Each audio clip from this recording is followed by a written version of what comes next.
Olá pessoal, mais uma vez juntos. Hoje quero trazer um assunto muito interessante. 4 tipos de dízimos. Isso mesmo, 4 tipos. Gente, esse vídeo, todo ele editado em PDF, tudo que eu falei vai estar disponível aqui, um link para vocês terem acesso. Você pode pegar e já ministrar. Você nem precisa copiar mais esse vídeo. Basta você clicar ali no link e ter acesso para você compartilhar com os irmãos, tá certo? Vou deixar aqui o sermão em PDF. 3 tipos de dízimos eram praticados pelo povo de Israel. E você vai ver que esses 3 tipos de dízimos não tem como nós praticarmos. Nós não estamos debaixo da lei.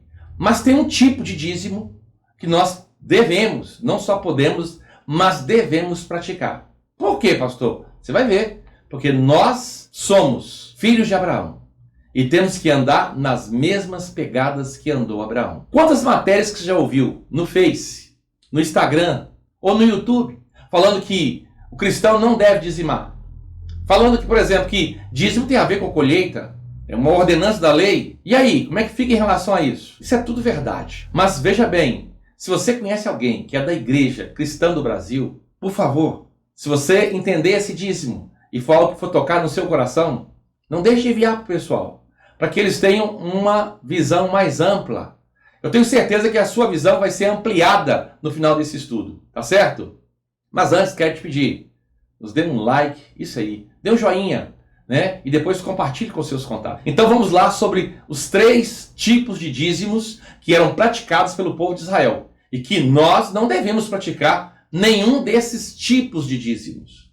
A palavra do Senhor diz assim: trazei todos os dízimos à casa do tesouro. A casa do tesouro é o templo de Salomão. Nem existe templo hoje.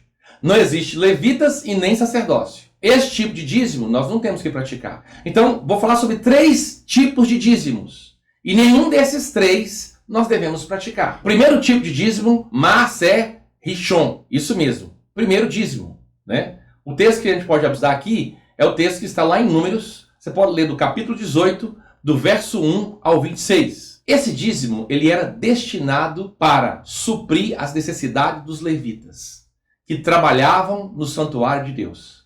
Então, esse é o primeiro tipo de dízimo. Eles trabalhavam, eles não tinham herança, não tinham terra, não tinham como plantar e nem colher. Então, o Senhor ordenou aos levitas que colhesse o dízimo dos filhos de Israel. Esse é o primeiro tipo de dízimo. Segundo tipo de dízimo, a palavra no hebraico é Maaser Sheni. E o texto que você pode ler é Deuteronômio capítulo 12, do versículo 5 ao 6, ou Deuteronômio capítulo 14, do verso 22 ao 24. Esse dízimo, ele era um dízimo cerimonial. Era executado no templo, em Jerusalém. Não tem como a gente praticar esse dízimo, porque nem existe mais o templo, nem existe mais o sacerdócio, e nem mais os levitas. E nem mais nós vivemos de colheita. Tá certo? O terceiro tipo de dízimo é Maaser Ani. Qual que é o texto? Você pode ler Deuteronômio capítulo 14, do verso 28 ao 29. Esse dízimo, ele era levantado para suprir a necessidade daqueles que eram mais pobres ou mais necessitados, que são 3 grupos de pessoas: o estrangeiro, o órfão e a viúva. Agora veja bem, todos esses 3 tipos de dízimos eram o quê? Uma ordenança. Era um mandamento do Senhor. Assim como está em Malaquias 3,10. Porém, nós não estamos debaixo da lei mosaica.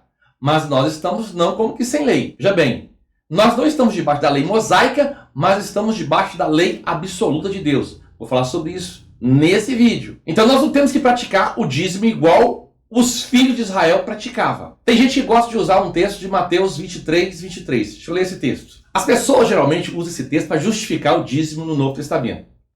Esse texto, para mim, ele não justifica o dízimo no Novo Testamento. Mas tem textos que justificam. Presta atenção. Ai de vós, escribas e fariseus, hipócritas, porque dais o dízimo da hortelã e do edro e do cominho, e tendes negligenciado os preceitos mais importantes da lei, a justiça, a misericórdia e a fé. Deveis, porém, fazer estas coisas sem omitir aquelas. Aquelas ali é o dízimo da hortelã, do edro e do cominho. Detalhe, então Jesus manda a gente praticar o dízimo. Claro que ele manda, porque ele estava debaixo da lei. Irmãos, a lei dura, não acaba em Cristo. A lei acaba quando Cristo morre. É necessário que haja morte do testador para ter um testamento, de acordo com Hebreus. Quando ele diz está consumado. Se você usar esse texto aqui para justificar o dízimo, você está errado. Porque lá em Mateus 8, quando tem uma cura, o que ele manda fazer? Ele manda o rapaz procurar o sacerdote e oferecer o sacrifício que manda a lei. Porque o Senhor não veio abolir a lei, veio fazer com que ela se cumpra. Então, Cristo cumpriu a lei. Então, isso aqui está de acordo com a lei. No período que ele estava aqui, a pessoa tinha o quê? Dizimar. Está certinho. Então, isso aqui é no período da lei. Para os israelitas. Por exemplo, hoje quando alguém é curado de uma enfermidade, você tem que oferecer algum sacrifício de acordo com Mateus capítulo 8? Se lá em Mateus 8 ele mandou, porque está dentro da esfera da lei. Aqui também ele manda, porque isso aqui é condizente com a lei. Ele não podia abolir o dízimo aqui. Mas no Novo Testamento tem um dízimo. A maneira de dizimar dos cristãos é igualzinho aos filhos de Israel? Não é. Porque nós não temos esse mandamento. Nós não fizemos essa aliança que o povo de Israel fez no Sinai. A aliança do Sinai, ela é o quê? Bilateral e condicional. Você sabe qual que é o nome da nossa aliança? Tem cristão que não sabe o nome da sua aliança.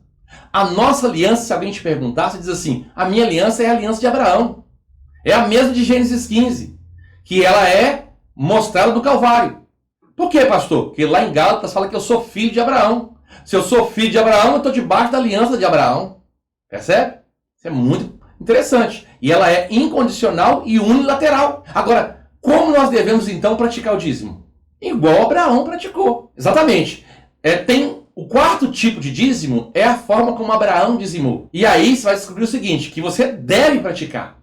Se você quer obedecer à palavra de Deus. Porque a palavra de Deus manda a gente andar nas pegadas que andou Abraão. Isso está lá em Romanos capítulo 4, verso 11 e 12. Detalhe, Abraão viveu em plena graça. A lei foi dada em Moisés, tá vendo?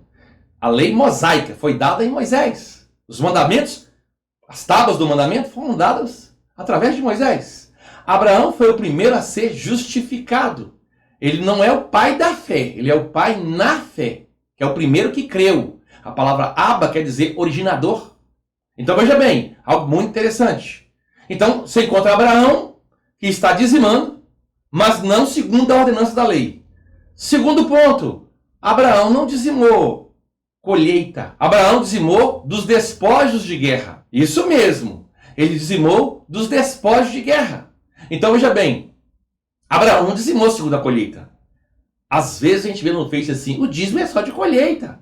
Como é que Abraão dizimou? Nosso pai na fé. Abraão dizimou dos despojos de guerra. Quer ver o texto? Gênesis 14, 18 a 20. Melquisedeque, rei de Salém, trouxe pão e vinho.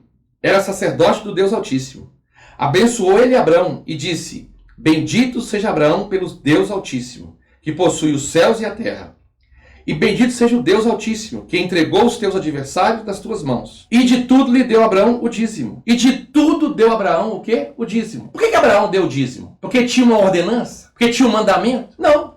Abraão deu o dízimo porque ele reconheceu que sem Deus ele jamais poderia ter aquela vitória que ele teve sobre aqueles 4 exércitos, com apenas 318 homens. Você lê o capítulo 14 de Gênesis e vai ver lá. Ele venceu um exército poderosíssimo. Então ele dizimou porque ele reconheceu, porque ele teve gratidão e porque ele queria o quê? Honrar a Deus. Honra o Senhor teu Deus com teus dízimos e com as tuas ofertas, com as primícias da tua colheita, com o melhor da tua colheita. Ele quis o quê? Honrar a Deus, né? Então, por quê? Porque o Senhor lhe concedeu vitória sobre os seus inimigos. Então, veja bem, não foi uma ordenança, ele não estava debaixo da lei e também não era uma questão de obrigação. Se eu acredito que é Deus que me faz vencer as batalhas da minha vida, então eu posso ter a mesma atitude que teve Abraão. Certo? Quem te dá vitória sobre as batalhas da sua vida? É Deus? Se você reconhece isso, você dizima. Se você não reconhece, não dizime. Abraão reconheceu que Deus é que dava força para ele vencer. A Bíblia fala que nós somos mais do que vencedores por meio de Cristo Jesus, nosso Senhor. Então, por que eu dizimo? Segundo ponto. Porque eu quero andar nas pegadas que andou Abraão. Olha lá, Romanos 4, versículo 11 e 12. E recebeu o sinal da circuncisão como selo da justiça da fé que teve quando ainda incircunciso, para vir ser o pai de todos os que creem, embora não circuncidados, a fim de que lhe fosse imputada a justiça, e pai da circuncisão, isto é, daqueles que não são apenas circuncisos, mas também andam nas pisadas da fé que teve Abraão, nosso pai, antes de ser circuncidado. Então por que eu dizimo? Que eu quero andar nessas pegadas. Todos têm andado nessas pegadas. Abraão edificou quantos altares? 4. Isaac furou quantos poços? 4. Jacó erigiu quantas colunas? 4. A experiência do povo de Israel são quantas? 4. Teve a experiência do Cordeiro do Egito, no Mar Vermelho, no deserto e em Canaã. Se você quer seguir a vida cristã, você tem que seguir esses 4 níveis. Então, eu obedeço porque eu quero andar nas pegadas que andou Abraão muito antes da lei. Foi o primeiro a ser o quê? Justificado pela fé. Tá certo? E Deus ama ao que dá com alegria. Ou seja, o nosso dar tem que ser algo voluntário, espontâneo e com alegria. Em reconhecimento e gratidão e honra pelaquilo que Deus fez por nós. Um outro exemplo. O dízimo que Jacó ofereceu. Porque Jacó está andando nas pegadas de Abraão. Assim como Isaac andou nas pegadas de Abraão. O dízimo que Jacó ofereceu foi mediante um voto que ele fez a Deus, mediante a sua fé. E também não tinha ordenança para Jacó. Ele ofereceu voluntariamente. Igualzinho fez Abraão quando dizimou. Vou ler o texto. Gênesis 28, versículo 20. Fez também Jacó um voto, dizendo: se Deus for comigo e me guardar nessa jornada, que empreendo, e me der pão para comer e roupa para que me vista, de maneira que eu volte em paz para a casa de meu pai, então o Senhor será o meu Deus. E a pedra que erigiu por coluna será a casa de Deus. E de tudo quanto me concederes, certamente eu darei o dízimo. Olha que coisa interessante. O dízimo de Jacó também não tem nada a ver com colheita. Também não tem nada a ver com a ordenança da lei. Nem tinha lei naquela época. Não tem nada a ver com sacerdócio. Não tinha nem sacerdotes trabalhando no templo daquela época, embora Jacó era um tipo de sacerdote. E aí, como é que fica essa questão? Ele deu o dízimo de tudo. Percebe? Você está encontrando Isaac andando nas pegadas de Abraão, Jacó andando nas pegadas também de Abraão. Bom, se eu reconheço, se você reconhece que tudo que você tem, se eu reconheço, se você reconhece que tudo que você possui, que tudo que você tem é dom de Deus, é Deus que, ainda que indiretamente, te dá, por exemplo, te dá força para você trabalhar e conquistar as coisas, te dá saúde, te dá sabedoria, porque Ele é o Pai de toda boa dádiva. Se você reconhece de maneira espontânea, voluntária e em honra ao Senhor, o que você faz? Você dizima. Mas se você não reconhece, então você não deve dizimar. Veja bem, quem vai dizimar é quem quer andar nas pegadas que andou Abraão. Agora veja bem, se eu entendo que é Deus que me permite possuir tais coisas, o que eu vou fazer? Eu vou dizimar. Mas não é porque é ordenança, porque é um mandamento. Não, isso aqui é um princípio que eu estou seguindo. Do meu pai, não da fé, porque o pai da fé é Cristo. Ele é o consumador da fé. Mas na fé, o primeiro que creu, Abraão. Então, se você reconhece tudo isso, que Deus é que te dá vitória sobre os seus inimigos, que Deus é que te dá tudo. Porque Isaac falou, de tudo que Deus me der, darei o dízimo. Em contrapartida, o que você vai fazer? Em reconhecimento, em gratidão, o que você vai fazer? Vai obedecer. Romanos capítulo 4, versículo 11 e 12. Se você está andando nas pegadas, você está seguindo o mesmo caminho. Você está dentro do mesmo princípio. Deixa eu repetir. O povo de Israel dizimava porque eles tinham um pacto. Eles tinham uma ordenança a se cumprir. Nós dizimamos porque nós o quê? Somos filhos de Abraão e a nossa aliança, a aliança cristã, é a aliança abraâmica. Lê lá em Gálatas 3. Se alguém perguntar para você qual é o nome da sua aliança, o povo de Israel vai dizer para você assim, nós temos a aliança davídica, nós temos, por exemplo, a aliança do Sinai, mas a igreja, o povo de Deus do Novo Testamento, está baseado na aliança abraâmica. Por quê? Porque somos filhos de Abraão mediante a fé. Agora, deixa eu mostrar uma coisa para vocês aqui, muito interessante. Para aqueles que defendem o dízimo, igual está lá para o povo de Israel. Não, eu defendo o dízimo igual está lá, igual o povo de Israel cumpriu. Abra sua Bíblia aí em Hebreus 7, 12. Pois quando se muda o sacerdócio, necessariamente há também mudança de lei. Quando muda o sacerdócio, necessariamente há mudança de lei. O sacerdócio no Velho Testamento destinava-se a Levi, aos levitas, aos descendentes de Arão. Muito importante. Mudou o sacerdócio, porque agora todos nós somos sacerdotes. Ah, pastor, mas o pastor é o sumo sacerdote. Sumo quer dizer principal. Não é mesmo. O sumo sacerdote é Cristo. E não é na terra, é no céu. Entendeu agora? Então tem que mudar a lei. Não é abolir a lei, é mudar a lei. E como é que essa lei é mudada? Antes praticava a sombra, agora pratica a realidade. Pastor, me dá um exemplo. Mateus capítulo 5, versos 17 a 20. Não penseis que vim revogar a lei ou os profetas. Não vim para revogar, vim para cumprir. Porque em verdade vos digo que até que o céu e a terra passem, nenhum tio jamais passará da lei, até que tudo se cumpra. Aquele, pois, que violar um desses mandamentos, posto dos menores, e assim ensinar os homens, será considerado mínimo no reino dos céus. Aquele, porém, que observar e ensinar, esse será considerado grande no reino dos céus. Porque vos digo que a vossa justiça, se ela não exceder em muito a dos escribas e fariseus, jamais entrareis no reino dos céus. Ouviste o que foi dito aos antigos? Não matarás? E quem matar está sujeito a julgamento? Eu, porém, vos digo que todo aquele que sem motivo irá contra o seu irmão está sujeito ao julgamento. E quem proferir um insulto a seu irmão estará sujeito a julgamento do tribunal. E quem lhe chamar tolo estará sujeito ao inferno de fogo. Então, há uma mudança na lei. Não matarás, mudou para quê? A realidade maior é se você odiar, você já é homicida. É a mesma lei. No nosso canal tem vídeos sobre a lei absoluta de Deus e como guardá-la. Porque aquele que me ama, o que o Senhor diz? Guarda os meus mandamentos. Então veja bem, muito importante você entender essa questão. A lei não foi tirada, ela foi trazida para a realidade. Isso mesmo. Então eu falo de mandamento a mandamento. É o sábado, nós temos que guardar o sábado. Ah é, pastor? Mas não é o dia de sábado.